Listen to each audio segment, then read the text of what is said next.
Et bonjour Alexis Poulain. Bonjour. Le pass sanitaire, Alexis Poulain, avec un couac hier à l'Assemblée nationale, c'est-à-dire que, dans un premier temps, le MoDem a lâché La République En Marche pour ne pas le voter. Aujourd'hui, c'est un peu flou parce que le gouvernement est en train de revoir sa copie, donc avec notamment cette possibilité peut-être d'ouvrir les discothèques au 1er juillet. Enfin, il y a beaucoup de questions derrière cet épisode du pass sanitaire. Alors, c'est vrai que ce pass sanitaire, ça en dit long sur notre démocratie, où le MoDem, pour montrer ses muscles, dire qu'il compte dans la majorité présidentielle, refuse en première lecture l'article numéro 1 qui mettait en place ce pass sanitaire.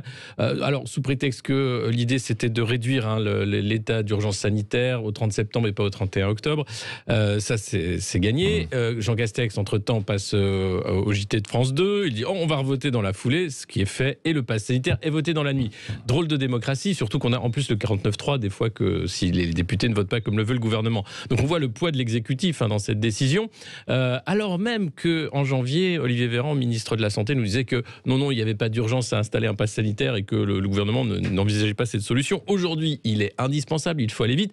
Et moi, ce que je regrette dans ce vote d'hier, qui est un vote politicien en réalité, où le MoDem a fait valoir ses droits, c'est qu'on oublie le débat essentiel autour de ce pass sanitaire, qui est un débat de bioéthique, tout simplement. Pourquoi on met en place ce pass sanitaire? Qu'est-ce que ça veut dire?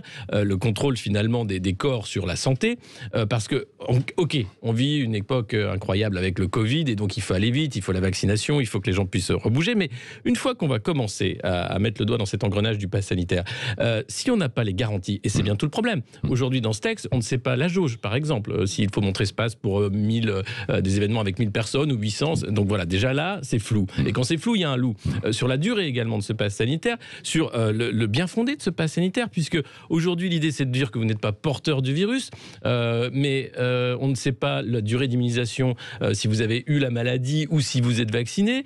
Beaucoup trop d'inconnus en fait pour mettre en place ce pass sanitaire. Les enfants par exemple, Thierry Breton, commissaire européen, disait oui, le pass sera pour tous les enfants. Là on nous dit ah non, avant 11 ans c'est pas nécessaire, il faudra voir avec les parents faire. Donc d'autant qu'il n'y a pas forcément de vaccination. Si on doit mettre la vaccination sur le pass sanitaire, le vaccin. Et voilà. Alors cette question de la vaccination, elle est au cœur bien sûr du pass sanitaire. C'est l'idée de dire il va falloir vous vacciner pour avoir ce pass pour pouvoir aller où vous voulez. La question aussi. Et certains ne veulent pas se vacciner. Et certains ne souhaitent pas se faire vacciner ou ne peuvent pas. On peut comprendre des doutes, bien sûr. Mais donc il y a aujourd'hui un débat qui a été totalement éludé à l'Assemblée nationale, qui est celui du bien fondé de ce pass sanitaire. Alors on le fait parce que l'Europe va nous faire un pass vert pour cet été, parce qu'on veut aller vite. Mais aller vite, quand on fait le droit et la loi, c'est souvent une mauvaise solution. Et j'ai peur qu'on rentre là dans un engrenage dangereux pour les années qui viennent.